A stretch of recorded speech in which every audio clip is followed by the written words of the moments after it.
Oliver Stone, la historia no contada de Estados Unidos.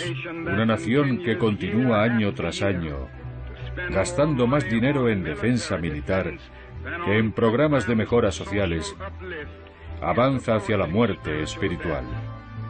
El origen de todos nuestros errores es el miedo. Movidas por el miedo, grandes naciones se han comportado como bestias acorraladas pensando solo en la supervivencia. Todas las naciones y todas las regiones tienen que tomar ahora una decisión. O están con nosotros, o están con los terroristas.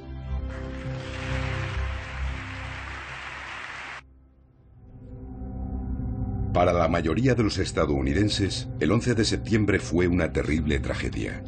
Para George Bush y Dick Cheney también, pero además fue la oportunidad de llevar a cabo los planes que sus aliados neoconservadores llevaban décadas trazando. En un informe del año 2000 del Proyecto para el Nuevo Siglo Americano, llamado Reconstruir las Defensas de América, se decía: el proceso de transformación será probablemente largo, de no producirse un evento catastrófico y catalizador como un nuevo Pearl Harbor. Capítulo 10. Bush y Obama, la era del terror. Al-Qaeda, a su entender, les había dado aquel Pearl Harbor. Y pocos minutos después del ataque, el equipo de Bush entró en acción. Con Bush en Florida, el vicepresidente Cheney y su asesor legal David Addington tomaron el mando, argumentando que el presidente, como comandante en jefe en tiempos de guerra, podía actuar en la práctica fuera de los límites de la ley. El 12 de septiembre, ya con la vista puesta más allá de Al-Qaeda y el grupo de Bin Laden en Afganistán, Bush, de vuelta en Washington, dio instrucciones al director del grupo de antiterrorismo Richard Clark. Averigua si Saddam ha hecho esto. Averigua si ha tenido alguna relación. Todo era Irak, Saddam, averígualo y llámame. ¿Y qué le dijeron aquel día el secretario de Defensa Donald Rumsfeld y su adjunto Paul Wolfowitz? Bueno, Donald Rumsfeld, cuando hablamos de bombardear la infraestructura de Al-Qaeda en Afganistán, me dijo: no hay buenos objetivos en Afganistán. Vamos a bombardear Irak. Y le dijimos: pero Irak no tiene nada que ver con esto. Y no pareció darle mucha importancia. De hecho, el 11 de septiembre, Donald Rumsfeld ya había dispuesto planes de ataque contra Irak. A lo grande, dijo: arrasadlo todo, lo que está relacionado y lo que no. Pocos días después, Bush anunció en una sesión conjunta del Congreso que Estados Unidos iba a embarcarse en una guerra global.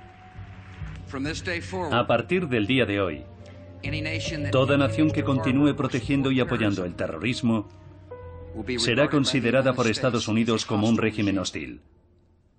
Dentro del país se arrestó rápidamente a 1.200 hombres y se detuvo a otros 8.000 para interrogarlos, en su mayoría musulmanes. Bush presentó al Congreso a toda velocidad una ley patriótica de 362 páginas. Los senadores no tuvieron tiempo de leerla y aún menos de discutirla. Solo el senador por Wisconsin, Russ Feingold, votó en contra, insistiendo en que preservar nuestra libertad es una de las principales razones de que estemos metidos en esta nueva guerra contra el terrorismo. Y perderemos esa guerra antes de hacer un solo disparo, si sacrificamos las libertades del pueblo americano.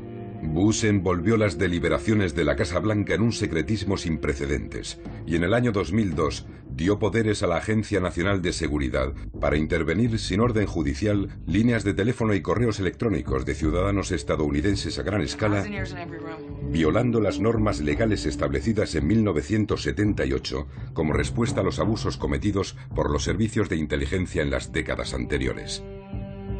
La administración abrumó a la población con alertas constantes, nuevas normas de seguridad y un sistema de 5 niveles de seguridad representados por colores. En ocasiones este sistema fue manipulado políticamente por Rumsfeld y el fiscal general John Ashcroft, y en 2005 Tom Ridge se vio obligado a dimitir debido a las presiones. Los objetivos terroristas potenciales pasaron de 160 en 2003 a más de 300.000 en los 4 años siguientes. Por extraño que parezca, Indiana estaba a la cabeza con 8.600 objetivos potenciales en 2006. La base de datos nacional incluía zoológicos infantiles, tiendas de donuts, puestos de palomitas, heladerías y el desfile del Día de la Mula en Columbia, Tennessee. La irrealidad de la época siguió acrecentándose.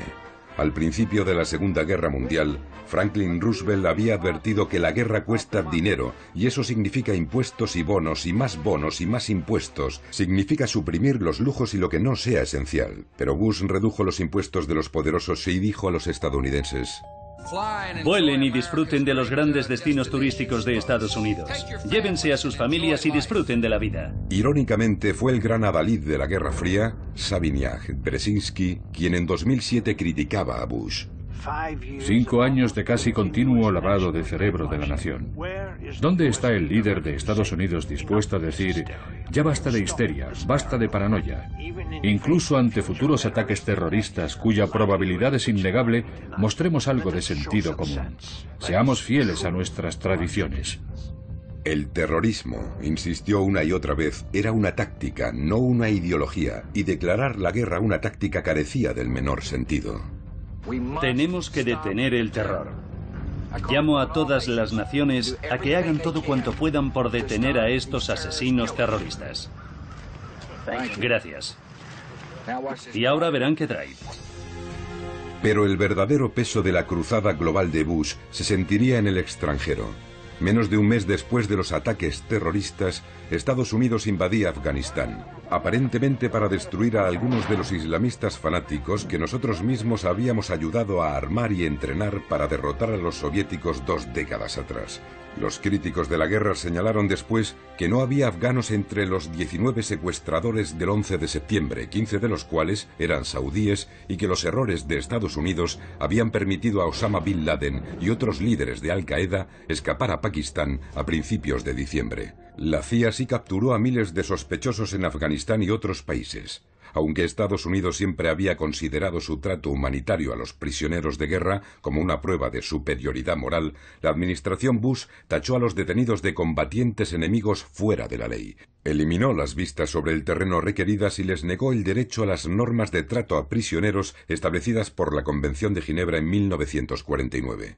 Cuando otros gobiernos criticaron su proceder, Bush dio marcha atrás con los sospechosos talibanes, pero se negó a cambiar su política respecto a los combatientes de Al-Qaeda. De hecho, dijo: me da igual lo que digan los abogados internacionales, vamos a darles lo suyo.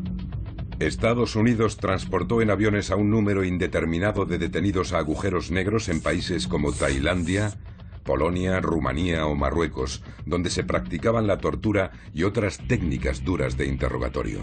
Cientos de detenidos más fueron recluidos en la base naval estadounidense de la bahía de Guantánamo, en Cuba. En mayo de 2003, había en esta prisión aproximadamente 680 hombres de edades comprendidas entre los 13 y los 98 años. Solo un 5% habían sido capturados por tropas americanas. Más de un 80% habían sido entregados, a menudo a cambio de recompensas, por una combinación de milicias de los señores de la guerra afganos y cazarrecompensas afganos y pakistaníes. Según fuentes del gobierno, solo un 8% eran combatientes de Al-Qaeda. 600 han sido liberados, 6 condenados y según el gobierno 9 han muerto, casi todos ellos por suicidio. En 2012, 166 hombres de más de 20 países seguían presos en Guantánamo. La administración Bush recomendó a la CIA el empleo de 10 métodos de interrogatorio avanzados, producto de décadas de investigación sobre la tortura perfeccionados por aliados de países extranjeros.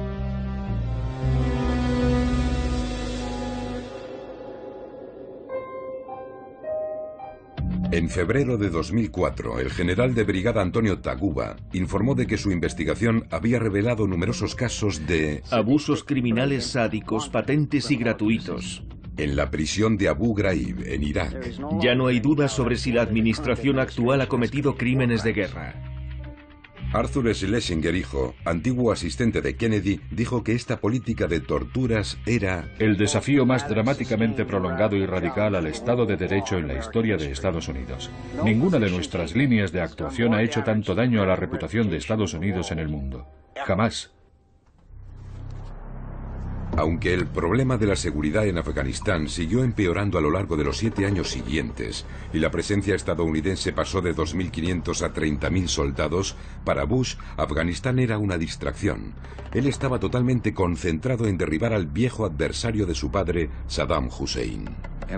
Pruebas obtenidas por fuentes de inteligencia, comunicaciones secretas y declaraciones de personas bajo custodia revelan que Saddam Hussein ayuda y protege a terroristas, incluyendo a miembros de Al-Qaeda. Como habían hecho Bill Casey en los años 80 y Lyndon Johnson en Vietnam, Bush utilizó falsa inteligencia. Es incuestionable que el líder de Irak es un hombre malvado. Después de todo, ha gaseado a su propio pueblo. Sabemos que ha estado desarrollando armas de destrucción masiva. Los inspectores de las Naciones Unidas buscaron por todas partes y visitaron las instalaciones identificadas por la CIA. No encontraron nada, pero Bush insistió en que las ADM estaban allí. El gobierno británico ha sabido que Saddam Hussein buscó recientemente cantidades significativas de uranio en África. Bush dijo a Bob Woodward, del Washington Post, en aquella época: No tengo que explicar por qué digo las cosas.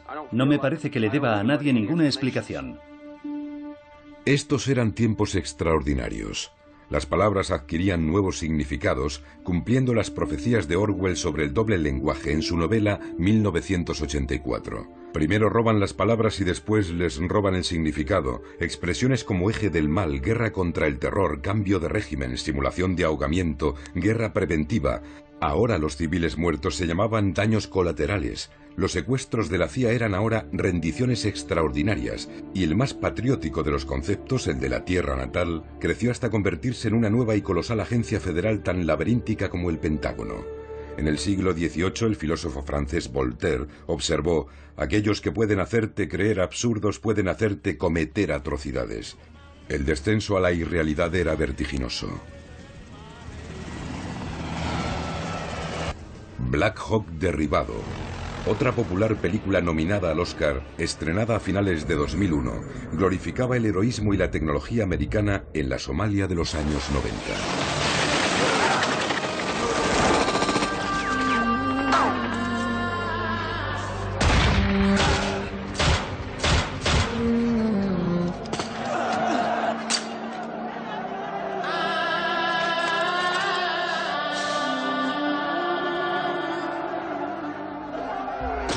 Gracias a la tecnología, los videojuegos cada vez parecían más reales. Y en televisión, concursos de telerrealidad cada vez más rebuscados y extravagantes dominaban los índices de audiencia. Los medios de comunicación batían los tambores de guerra. La cadena MSNBC, propiedad de General Electric, canceló el popular programa de Phil Donahue en horario de máxima audiencia 3 semanas antes de la invasión. La administración temía que el programa dé refugio a las ideas liberales antibelicistas, al mismo tiempo que nuestros adversarios ondean la bandera a la menor oportunidad. ¿Y cómo ondearon la bandera? CNN, Fox y NBC hicieron desfilar por las pantallas a 75 generales y funcionarios retirados, resultando que la mayoría de ellos estaban trabajando para contratistas militares. Desde el Pentágono se les daban listas de argumentos que presentaban a Irak como una amenaza urgente. Grandes diarios y revistas avanzaron el mismo mensaje. Una fuente en la administración Bush dijo que el periodista Ron Suskind representaba a la comunidad basada en la realidad, pero esa ya no es la forma en que funciona el mundo. Ahora somos un imperio y cuando actuamos creamos nuestra propia realidad. Cuando Francia, Alemania y Rusia, así como la mayoría del Consejo de Seguridad de las Naciones Unidas, se negaron a apoyar la posición de Estados Unidos, Bush enfureció y Rumsfeld comentó despectivo: Ustedes piensan en Europa como Alemania y Francia. Yo no. Yo creo que esa es la vieja Europa. Las patatas fritas de la cafetería del Congreso fueron rebautizadas como patatas de la libertad, del mismo modo que el chucrut se convirtió en col de la libertad durante la Primera Guerra Mundial. Bush expuso su nueva estrategia en un discurso a los cadetes de West Point en junio de 2002. Tenemos que ganar la batalla al enemigo, frustrar sus planes y enfrentarnos a las peores amenazas antes de que emerjan. Estados Unidos iba a actuar unilateral y preventivamente para derribar cualquier gobierno que considerase una amenaza para su seguridad. Cheney había declarado: si hay una posibilidad entre 100 de que científicos pakistaníes estén ayudando a Al-Qaeda a desarrollar un arma nuclear, tenemos que responder como si se tratara de una certeza. En el mundo en el que hemos entrado, el único camino a la seguridad es el camino de la acción. Y esta nación va a actuar. 60 países pasaron a engrosar la lista de posibles objetivos de Bush, mientras el presidente llamaba a la cruzada moral diciendo que Estados Unidos debía defender la libertad y la justicia, porque esos principios eran correctos y válidos para todos los pueblos de todo el mundo. La verdad moral es la misma en todas las culturas, en todos los tiempos y en todos los lugares. Era una atrevida declaración de la excepcionalidad estadounidense. Bruce Bartlett, que sirvió tanto en la administración Reagan como en la de Bush padre, explicaba: Por eso George W. Bush es tan clarividente respecto a Al-Qaeda y el fundamentalismo islámico como enemigos. Los entiende porque es igual que ellos. Cree firmemente que está en una misión de Dios. La fe consiste en creer cosas de las que no hay ninguna prueba empírica. Me siento en calma al saber que la exhortación de la Biblia, hágase tu voluntad, es la guía de la vida. A principios de octubre de 2002, el Congreso concedió poderes a Bush para declarar la guerra a Irak bajo su única autoridad y cuando lo considerase apropiado, y a emplear cualquier tipo de medios, incluidas las armas nucleares, si le parecía necesario. La resolución establecía una conexión directa entre Irak y Al-Qaeda. Entre los que autorizaron esta medida estaban los senadores John Kerry y Hillary Clinton. Ambos lo pagarían caro en la carrera por la presidencia, pero no todos engañaban. La escalada de esta guerra y la expansión de esta guerra no hacen nada por nuestra seguridad nacional. Nos ponen en un riesgo aún mayor. Irak no era un refugio de terroristas como es ahora. Una vez más, entre Irak, Saddam Hussein y Al-Qaeda no había ninguna conexión. Y tenemos que aclarar ese punto para que el pueblo americano sepa la verdad. Millones de manifestantes inundaron las calles en todo el mundo. 3 millones en Roma, 1 millón en Londres, cientos de miles en Nueva York. La revista Time encuestó a varios cientos de miles de europeos. Un 84% pensaba que Estados Unidos era la mayor amenaza para la paz. Un 8% creía que era Irak. Bush envió al secretario de Estado Colin Powell, el miembro más respetado de su administración, a las Naciones Unidas para defender la guerra. Le dijo a Powell: Puede que a ti te crean. Saddam Hussein está decidido a tener en sus manos una bomba nuclear. Powell habló durante 75 minutos. Fue una intervención completamente vergonzosa que se apoyó en inteligencia falsa y que más adelante Powell describiría como un punto bajo de su carrera. Pero aunque su discurso fracasó en el extranjero, tuvo el impacto deseado en la opinión pública estadounidense. El apoyo a la guerra aumentó de un 50 a un 63%. El Washington Post afirmó que las pruebas de la existencia de ADM eran irrefutables. Estados Unidos, sin una resolución del Consejo de Seguridad, avanzaba inexorablemente hacia la guerra. Pero la verdad era aún más siniestra. Para Bush, Irak solo era el aperitivo. Después de devorar Irak, los neoconservadores tenían los ojos puestos en el plato principal. Responsables del Pentágono preveían una campaña de 5 años con un total de 7 países como objetivos. Después de Irak vendrían Siria, Líbano, Libia, Somalia, Sudán y el premio gordo, Irán. Era una guerra que reconfiguraría el mundo al gusto de los neoconservadores. Se hablaba cada vez más de imperio. La portada del dominical del New York Times del 5 de enero de 2003 rezaba: "El imperio americano vaya acostumbrándose". Bush era obviamente un hombre con una visión del mundo atrevida. En su juventud había mostrado su lado transgresor. Ahora iba a superar a su sobresaliente padre yendo más allá de las leyes de las naciones. La guerra de 8 años dio la razón a los que vaticinaban un desastre. La sociedad iraquí quedó hecha pedazos. Igual que Vietnam, pervirtió a Estados Unidos polarizándolo aún más, mientras los costos y las víctimas aumentaban en ambos bandos. Y a pesar de todo, Bush ganó las elecciones de 2004 con una llamada sin rodeos a redoblar el fervor patriótico. En 2008, cuando Bush dejó el cargo con los índices de popularidad más bajos desde Harry Truman, había fracasado rotundamente en 2 guerras, así como en el auxilio federal a Nueva Orleans tras el huracán Katrina. Lo más importante a ojos de la opinión pública era que había gestionado mal la economía del país, que estuvo a punto de hundirse en 2008, poniendo la presidencia en manos de los demócratas. Su sucesor, Barack Hussein Obama, hijo de padre negro keniano, y madre blanca de Kansas, criado en Indonesia y Hawái, se convirtió a los 47 años en presidente de los Estados Unidos, reavivando grandes esperanzas de cambio. Sus palabras y su actitud representaban el otro lado de Estados Unidos: constitucional, humanista, global, medioambiental. Obama se había manifestado en contra de la guerra de Irak. A lo que me opongo es a una guerra estúpida.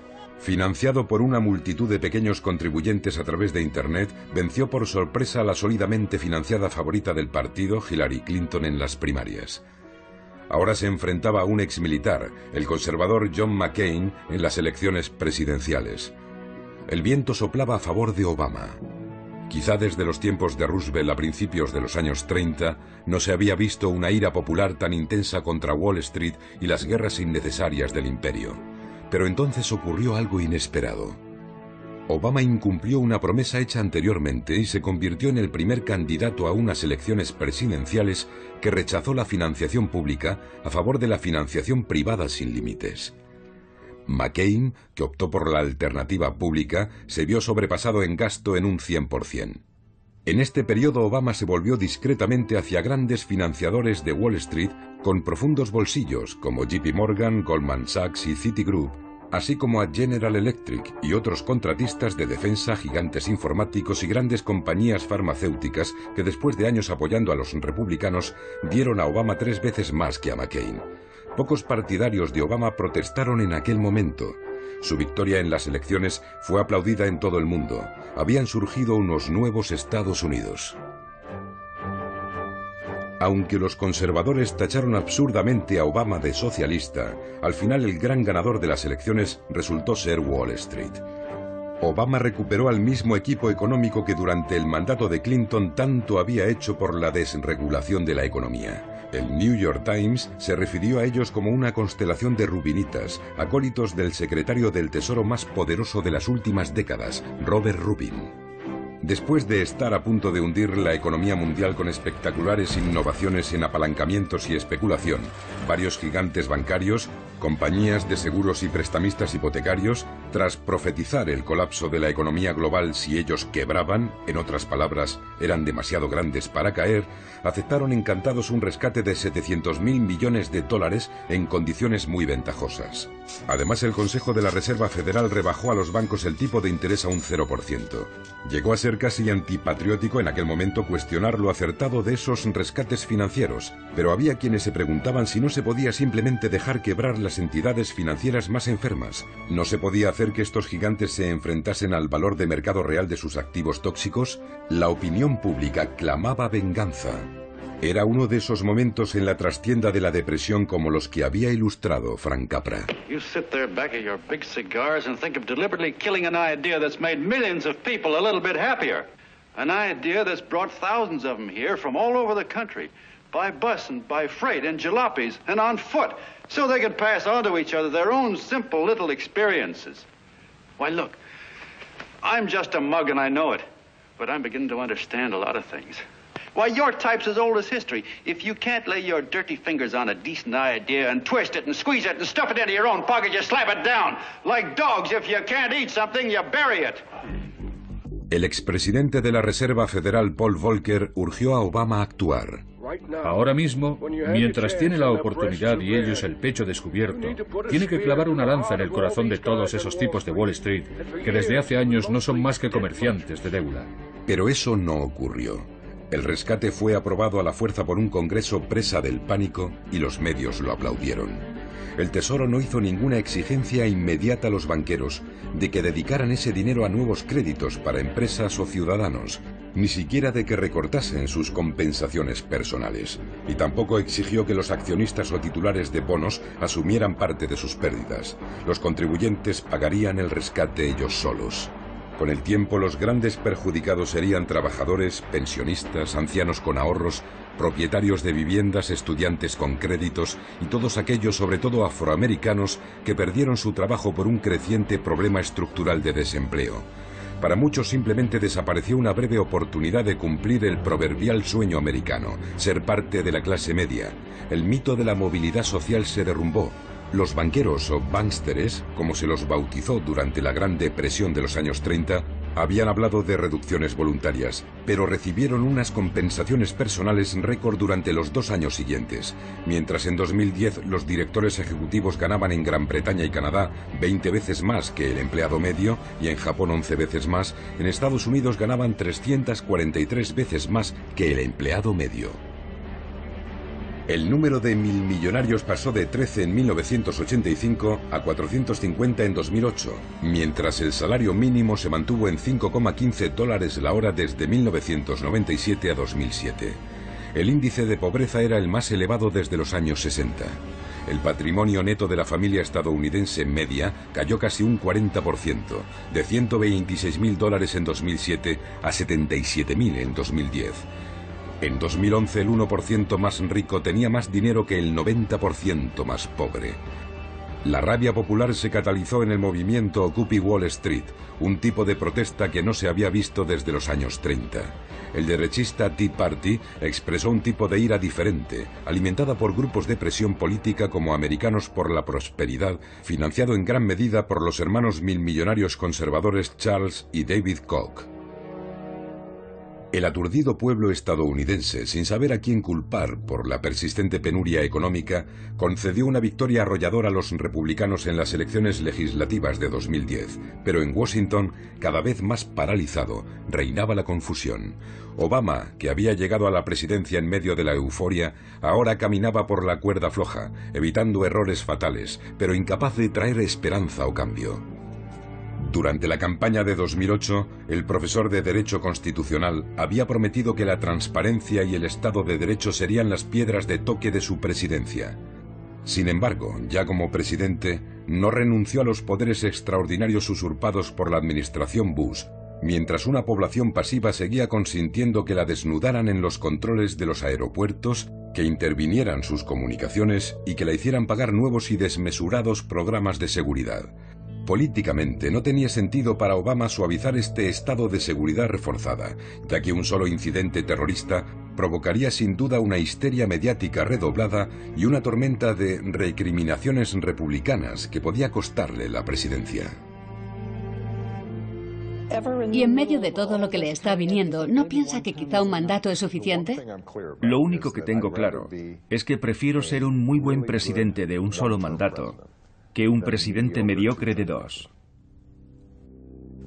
Pero en lugar de luchar por la transparencia, Obama se convirtió en un gestor mucho más eficaz del Estado de Seguridad Nacional.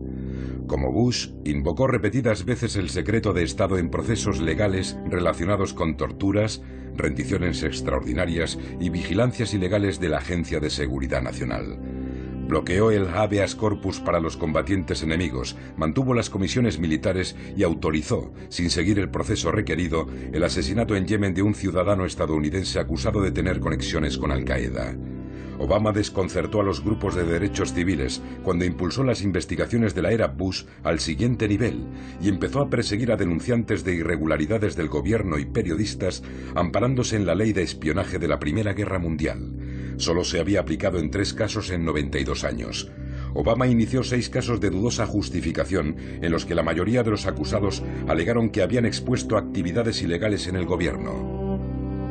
El caso más conocido fue el de Bradley Manning, un analista de inteligencia del ejército en Irak que filtró más de 260.000 cables diplomáticos e informes de guerra clasificados, así como vídeos que distribuyó Wikileaks, una organización sin ánimo de lucro de denuncia de prácticas ilegales. Estas revelaciones de crímenes de guerra estadounidenses en Irak y Afganistán y del apoyo americano a regímenes dictatoriales de la región resultó ser un catalizador significativo para los levantamientos de la primavera árabe en Egipto, Túnez, Yemen, Libia y Bahrein. Pero la administración Obama ha limitado gravemente la operatividad de Wikileaks y amenaza con procesar a su cofundador. Estas acciones son un claro mensaje a todos los que piensan en denunciar ilegalidades. Comete crímenes de guerra como Bush o Cheney y no te pasará nada.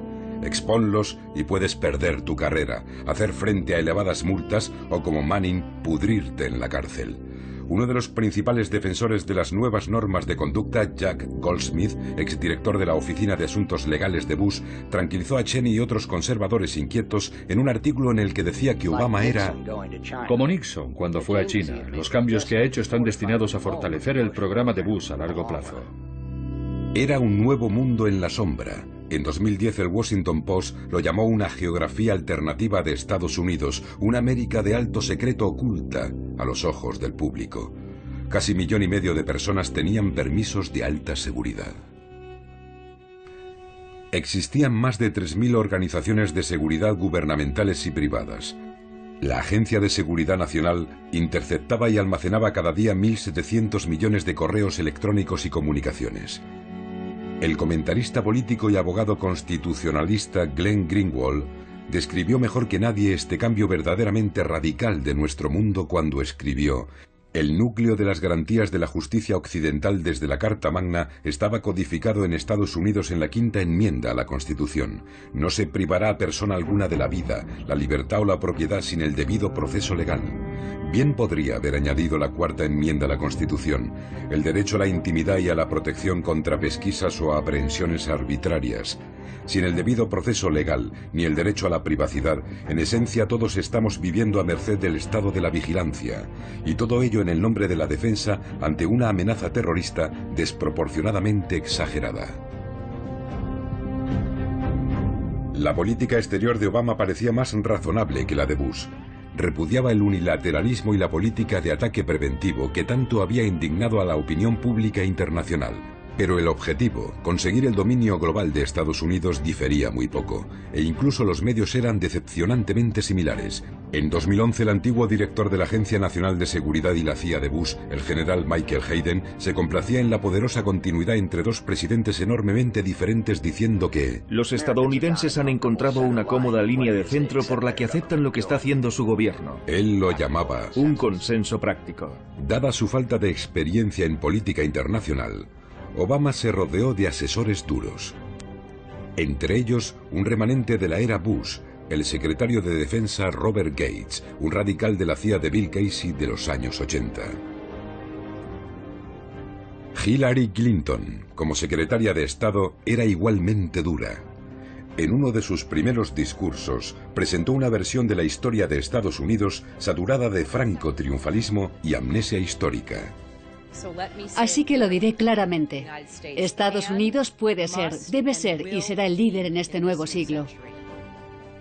La Tercera Guerra Mundial que tantos temían no llegó, y muchos millones de personas han salido de la pobreza y han ejercido sus derechos humanos por primera vez. Estos han sido los beneficios de la arquitectura global forjada a lo largo de muchos años por líderes americanos de ambos partidos políticos. Sería difícil encontrar a los millones de muertos en las muchas décadas de injerencia americana en sus países y preguntarles su opinión. Los pueblos de Hiroshima y Nagasaki, Filipinas, Centroamérica, Grecia, Irán, Brasil, Cuba, el Congo, Indonesia, Vietnam, Camboya, Laos, Chile, Timor Oriental, Irak y Afganistán, entre otros. En Afganistán, Obama superó a Bush al calificarla de una guerra de necesidad. Cuando a finales de 2009 le presionaron para que enviara más tropas, se resistió. Un asesor militar le dijo entonces: no sé cómo va a desafiar a la cadena militar, dando a entender que el alto mando podría dimitir como señal de protesta. El director de la CIA, Leon Panetta, le dijo: ningún presidente democrático puede ir en contra del Consejo Militar, especialmente si lo ha pedido, así que hágalo, le aconsejó. Haga lo que dicen. Cuando hubo que tomar la decisión, Obama no mostró el valor de John Kennedy. En diciembre anunció el envío de 30.000 soldados más, llegando casi a un total de 100.000. Más o menos el mismo volumen de tropas que habían desplegado los soviéticos en su desastrosa invasión de Afganistán. Anunció el nuevo envío de tropas en West Point y recordó a los cadetes que Estados Unidos había invadido Afganistán porque había ofrecido protección a Al Qaeda. Pero olvidó mencionar que la mayor parte de los preparativos del 11 de septiembre no se habían realizado en Afganistán, sino en pisos en Alemania y España y en academias de vuelo en Estados Unidos. Y también que solo quedaban en Afganistán entre 50 y 100 de los 300 mandos intermedios de Al-Qaeda, la mayoría de los cuales se había refugiado en Pakistán, un aliado. Que el presidente que estaba manteniendo 2 guerras recibiese el Premio Nobel de la Paz el mismo mes fue como mínimo surrealista. Pero cuando el mundo oyó la defensa que hizo Obama del unilateralismo americano y la intervención preventiva, el valor del premio se devaluó como cuando lo recibió Kissinger 36 años atrás. Creo que los Estados Unidos de América deben seguir siendo el portaestandarte de la conducta en la guerra. Eso es lo que nos hace diferentes de aquellos que combatimos. Obama temía acabar empantanado en Afganistán como le había ocurrido a Johnson en Vietnam. Lo que necesitaban los atrasados, paupérrimos y mayoritariamente analfabetos afganos era ayuda económica, educación y reforma social. Estados Unidos gastó 110.000 millones de dólares en programas militares en 2011, pero solo 2.000 millones en desarrollo sostenible. Con la avalancha de dólares, inundándolo todo, como en Vietnam, la corrupción alcanzó proporciones épicas. La desconfianza entre los supuestos aliados de la OTAN y afganos era absoluta. El presidente Hamid Karzai, apoyado por Estados Unidos, declaró que apoyaría a Pakistán si declaraba la guerra a Estados Unidos. En 2012, soldados y policías afganos estaban matando a soldados americanos con tanta asiduidad que cada vez había que mantener más separadas a las tropas. Mientras tanto, las consumidas y desmoralizadas tropas americanas abandonaron Irak en diciembre de 2011. Cerca de 4.500 soldados estadounidenses no volvieron. Más de 32.000 resultaron heridos, muchos de gravedad. De los iraquíes se han calculado entre 150.000 y más de 1 millón de víctimas mortales. 2 millones huyeron del país. La ironía era exquisita. Al deponer al suní Saddam Hussein, Estados Unidos había convertido al nuevo Irak, dominado por los chiíes, en un valioso aliado de Irán, que acabó siendo el mayor ganador de la guerra. Los técnicos de Bush habían calculado que la guerra de Irak costaría entre 50.000 y 60.000 millones de dólares. Rumsfeld había dicho que hablar de cifras por encima de los 100.000 millones era ridículo. En 2008, cuando Bush dejó el cargo, Estados Unidos había gastado en la guerra 700.000 millones de dólares, sin incluir la atención a largo plazo a los veteranos. Los economistas calculan que el costo total podría alcanzar los 3 billones. Obama dio la bienvenida a las tropas en Fort Bragg, Carolina del Norte, dando a la guerra un final tan indecoroso como su inicio. Pero dejamos atrás un Irak soberano, estable y autosuficiente. A diferencia de los viejos imperios, nosotros no hacemos estos sacrificios por territorios o recursos, sino porque es lo correcto.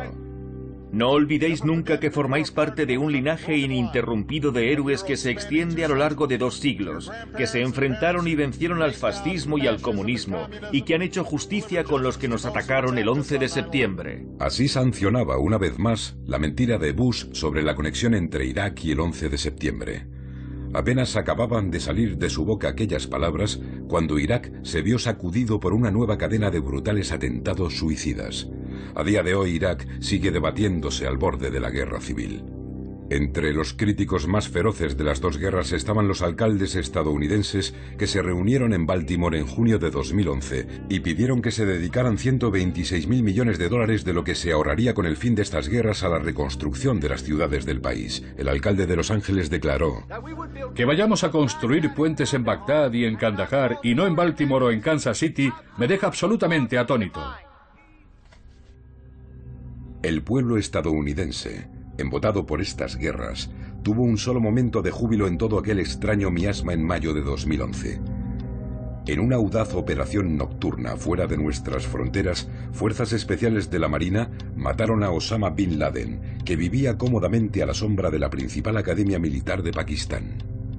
En medio de la euforia provocada en Estados Unidos por el ataque y las alabanzas a la efectividad y el poder de los SEALs, que habían ejecutado a Bin Laden al más puro estilo justiciero y habían arrojado su cuerpo al mar, se creó un nuevo perfil para Obama. A diferencia de Bush, era un presidente de guerra eficaz que emplearía los medios necesarios para acabar con el enemigo. De hecho, era un lobo con piel de cordero. Después de un tiroteo, mataron a Osama Bin Laden y se hicieron cargo de su cuerpo. Una aplaudida película llegaba a insinuar que la tortura había sido efectiva para encontrar a Bin Laden, aunque en realidad fue la labor policial y de espionaje la que había llevado a su localización después de casi 10 años.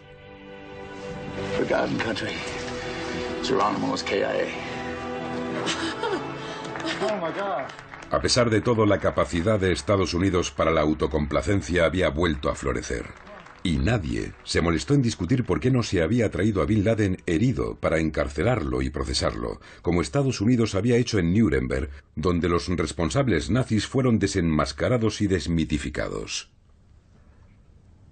Pero un juicio era lo que menos deseaba la mayoría de los americanos. Quien acepta la tortura puede tolerar a los justicieros. Pero ¿quién fue el verdadero vencedor en todo esto?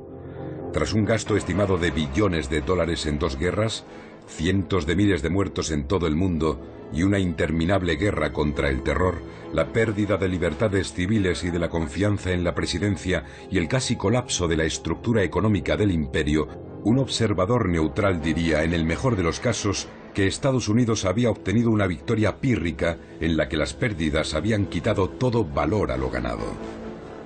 Bin Laden, con su visión retorcida de un nuevo califato, estaba muerto, pero había conseguido mucho más de lo que jamás soñó. Había provocado al mayor y más poderoso imperio de la historia a revelar lo peor de su naturaleza.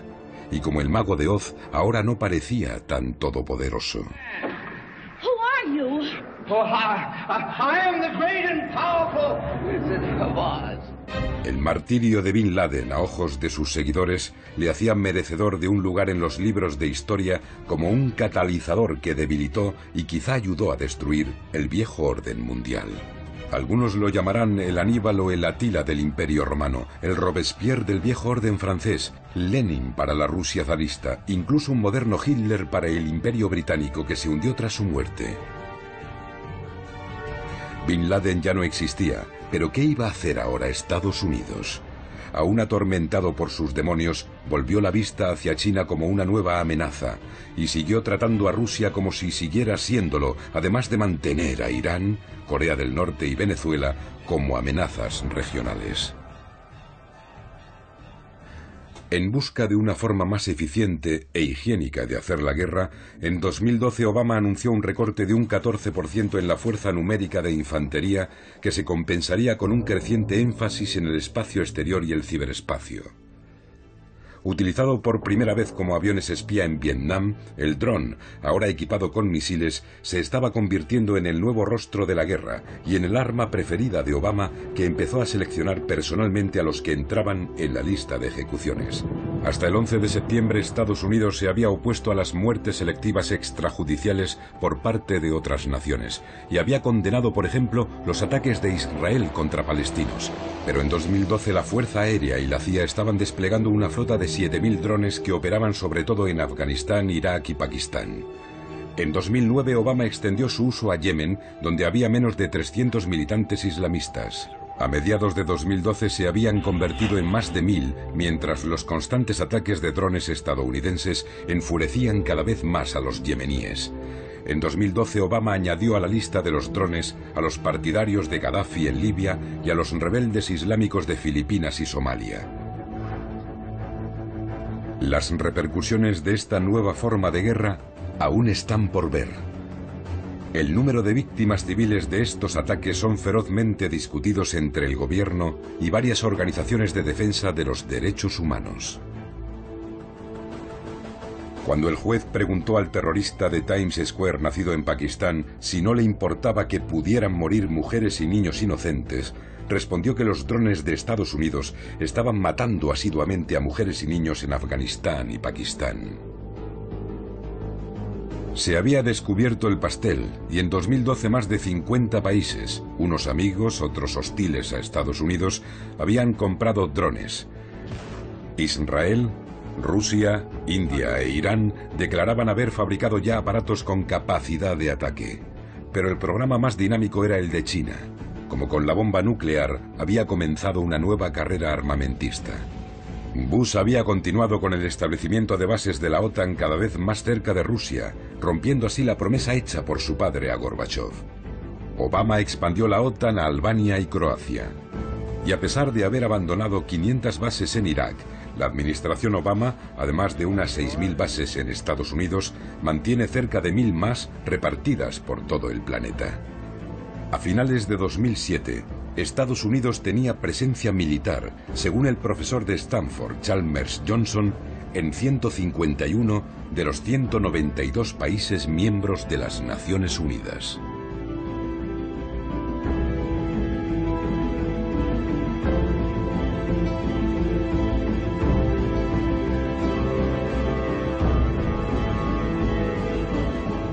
En 2008 se estableció AFRICOM, con base en Alemania, como un sexto mando responsable de extender la presencia militar estadounidense en África. SOUTHCOM, con base en Miami, se reorganizó en 2010 para incrementar la presencia militar en Latinoamérica, con bases y sistemas de vigilancia, programas antidroga y de contrainsurgencia para intervenir en manifestaciones de populismo radical, como se consideraba el caso de Venezuela. La Cuarta Flota se reactivó en 2008 por primera vez desde la Segunda Guerra Mundial. Ahora la Marina tiene 10 grupos de combate con portaaviones patrullando aguas internacionales. La Marina de Estados Unidos, una fuerza global para el bien. En 2011 Estados Unidos acaparó nada menos que el 78% de las ventas de armas en todo el mundo. Durante los años de Bush, el gasto del Pentágono se duplicó con creces hasta alcanzar los 700.000 millones de dólares. Aunque el presupuesto real del Pentágono se desdibuja entre funciones secretas y diferentes departamentos del gobierno, según el proyecto de prioridades nacionales en 2010, Estados Unidos gastó 1,2 de sus 3 billones de dólares de presupuesto anual en el ejército, servicios de inteligencia y seguridad nacional. Un dominio de amplio espectro de la tierra, el mar, el aire, el espacio y el ciberespacio. En noviembre de 2011, la secretaria de Estado Hillary Clinton lanzó el guante a China al escribir: mientras la guerra en Irak toca a su fin y Estados Unidos empieza a retirar sus fuerzas de Afganistán, nuestra nación se encuentra en un punto crucial. Cuando hablaba del siglo pacífico de Estados Unidos, se refería a un aumento sustancial de la presencia militar en la región Asia-Pacífico para contener a China. Desde las guerras del opio en el siglo XIX, China fue humillada una y otra vez por enemigos superiores. Gran Bretaña, Japón, Rusia, pero rechazó a Estados Unidos en Corea a principios de los años 50. China es una nación orgullosa y la segunda economía del mundo, un híbrido en parte estatal y en parte capitalista que ha sustituido a Estados Unidos como principal socio comercial en Asia. Pero en 1996 los líderes de Estados Unidos volvieron a humillar a los líderes chinos al amenazarlos con sus misiles nucleares durante un nuevo enfrentamiento por Taiwán. Con grandes intereses económicos y vías marítimas que proteger, China acometió la modernización de su ejército. En 2012 el Pentágono calculaba que el gasto militar de China ascendía a 160.000 millones de dólares, pero dada la opacidad del sistema chino, su presupuesto real se desconoce a día de hoy. Aunque solo tiene una base en el extranjero, su posición inflexible respecto a islas y territorios en disputa ricos en petróleo, gas y minerales en los mares del este y sur de China han llevado a un aumento de las tensiones con sus vecinos regionales. En el interior, su gobierno, comunista solo en el nombre, sigue manteniendo el inmovilismo político, decidido a imponer la modernización a toda costa y también a aplastar brutalmente cualquier tipo de disentimiento cada vez que se cuestiona su régimen unipartidista. Las democracias occidentales, mientras siguen comerciando con China, han condenado estas políticas en vano. Pero lo más preocupante es que China ha vuelto a atraer la ira de los radicales americanos antichinos, cuya animosidad se remonta a la era McCarthy. Se está fraguando un nuevo enfrentamiento. Estados Unidos ha vuelto a Asia en busca de nuevas alianzas, está reorganizando su flota y ha desplegado sus aviones de guerra más modernos en bases a distancia de ataque de China para 2017. Ha fortalecido sus alianzas militares con vecinos de China, sobre todo con Japón, Corea del Sur, Taiwán y Filipinas, y ha enviado 2.500 marines a Australia. Es el primer incremento de tropas a largo plazo en Asia desde Vietnam. Las ventas de 12.000 millones de dólares en armas de la administración Obama a Taiwán en 2010 y 2011 enfurecieron profundamente a los chinos, que han acusado a Estados Unidos de intentar rodearlos. El miedo de otros países a Estados Unidos no se debe subestimar. Como reconocía el fallecido politólogo conservador Samuel Huntington en 1996, Occidente ganó la guerra no por la superioridad de sus ideas, valores o religión, sino por su superioridad en la aplicación de la violencia organizada. Los occidentales a menudo olvidan este hecho. Los no occidentales nunca lo han olvidado. Los expertos en China progresistas temen que Estados Unidos esté empleando una vez más el guión de Truman de 1946 con la Unión Soviética en un intento de contener a China. Y se da una vez más la misma situación de revulsión occidental ante la política interna de China. Pero esta vez, con $1 billón en bonos del Tesoro estadounidense en su poder, los chinos podrían poner en peligro la economía americana como los soviéticos nunca pudieron. El historiador Alfred McCoy expuso lo que realmente estaba en juego cuando escribió: para 2020, el Pentágono espera estar patrullando todo el planeta continua e incansablemente mediante un escudo espacial de 3 capas que alcanzaría desde la estratosfera a la exosfera y que operaría con drones armados con misiles ágiles. Ese triple escudo debería ser capaz de cegar a todo un ejército bloqueando las comunicaciones terrestres y los sistemas electrónicos de aviones y barcos. Pero como advierte McCoy, el espejismo de la invencibilidad tecnológica y del dominio total de la información ha fallado a naciones arrogantes en el pasado, como atestiguan los casos de Alemania en la Segunda Guerra Mundial y de Estados Unidos en Vietnam. Con trágica ironía, McCoy nos recuerda que el derecho de veto de letalidad global americano podría ser un nivelador ante una posible nueva pérdida de poder económico, y que el destino de Estados Unidos bien podría estar determinado por aquello que ocurra primero en este ciclo de un siglo. Un desastre militar causado por la ilusión del dominio de la tecnología, o un nuevo régimen tecnológico lo bastante poderoso para perpetuar el dominio global de Estados Unidos.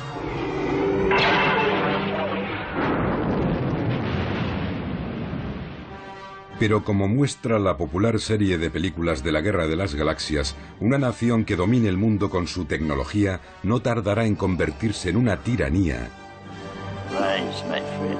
que será odiada por aquellos a los que tiraniza. China puede ser el primer nuevo imperio que surja en este mundo nuclearmente armado.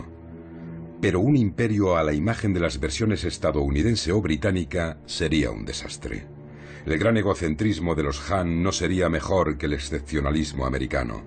El exalto cargo de defensa Joseph Nye recordó que la incapacidad de las potencias dominantes de integrar a los poderes en ascensión de Alemania y Japón en el sistema global del siglo XX resultó en 2 catastróficas guerras mundiales.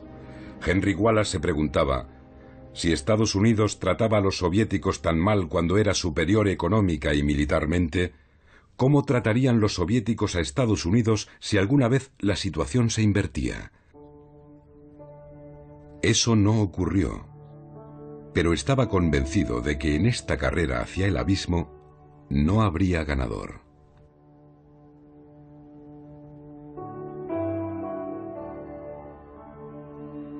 Según llegamos al final de esta serie, deberíamos preguntarnos con humildad, mirando atrás al siglo americano: ¿hemos actuado sabia y humanamente en nuestras relaciones con el resto del mundo? Un mundo en el que unos cientos, o 1000, o un par de miles de personas tienen más que los 3.000 millones más pobres.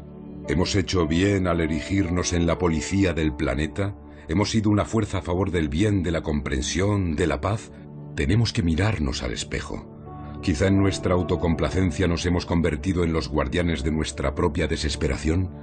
La pretensión de la victoria en la Segunda Guerra Mundial y la justificación del lanzamiento de la bomba atómica en Japón, aunque iba dirigida a la Unión Soviética, fueron los mitos fundadores de nuestra hegemonía en nuestro estado de seguridad nacional. Y las élites de la nación se han beneficiado de ello. La bomba nos ha permitido ganar a cualquier precio, lo que hace que, dado que ganamos, tengamos razón. Y dado que tenemos razón, somos buenos. Bajo estas condiciones, no hay otra moralidad que la nuestra. Como dijo la secretaria de Estado Madeleine Albright, si tenemos que usar la fuerza es porque somos Estados Unidos, somos la nación indispensable. Porque podemos amenazar, y hemos amenazado a la humanidad con la bomba. Nuestros errores quedan perdonados y nuestras crueldades justificadas como aberraciones cometidas con buena intención. Pero la dominación no es duradera. 5 grandes imperios cayeron a lo largo de la vida de una persona nacida antes de la Segunda Guerra Mundial. El británico, el francés, el alemán, el japonés y el soviético. Y 3 más a principios del siglo XX, el imperio ruso, el austrohúngaro y el otomano. Si la historia es un barómetro, la dominación de Estados Unidos también acabará. Tuvimos el buen criterio de evitar convertirnos en un imperio colonial, y la mayoría de los estadounidenses negaría tener cualquier tipo de pretensión imperial. Quizá por eso nos aferramos con tanta tenacidad al mito de la excepcionalidad americana, de la singularidad, la benevolencia, la generosidad americana. Puede que en esa quimera se encuentre la semilla de la redención americana, la esperanza de que Estados Unidos haga realidad esa visión que pareció estar al alcance de la mano en 1944, cuando Henry Wallace estuvo a punto de ser presidente, o en 1953 cuando murió Stalin y había un nuevo presidente en la Casa Blanca, o con JFK y Khrushchev en 1963, o con Bush y Gorbachev en el 89, o con Obama en 2008. La historia nos ha mostrado que la trayectoria de la bola podría haber sido diferente. Estas oportunidades volverán a presentarse de diferentes formas. ¿Estaremos preparados? Me viene a la memoria el telegrama que envió Franklin Roosevelt a Churchill, el último día de su vida. Yo minimizaría el problema soviético todo lo posible, porque estos problemas, de una forma u otra, parecen surgir todos los días, y la mayoría se resuelven.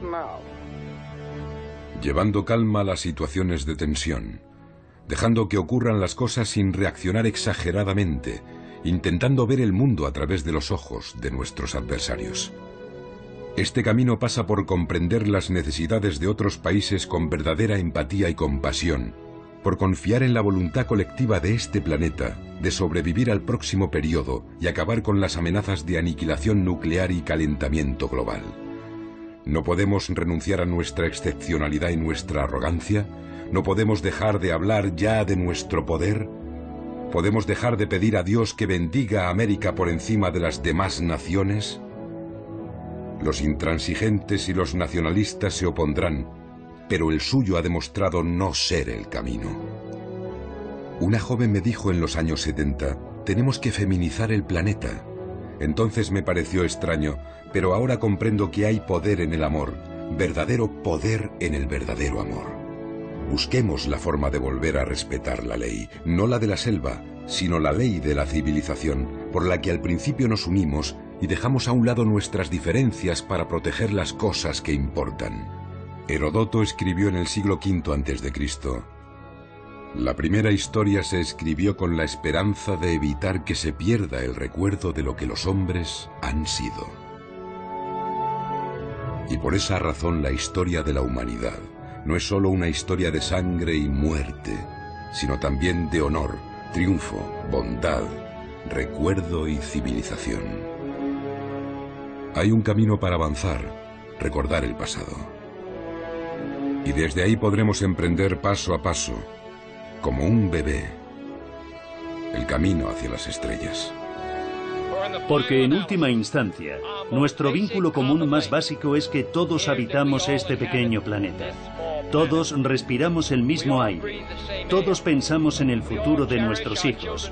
Y todos somos mortales.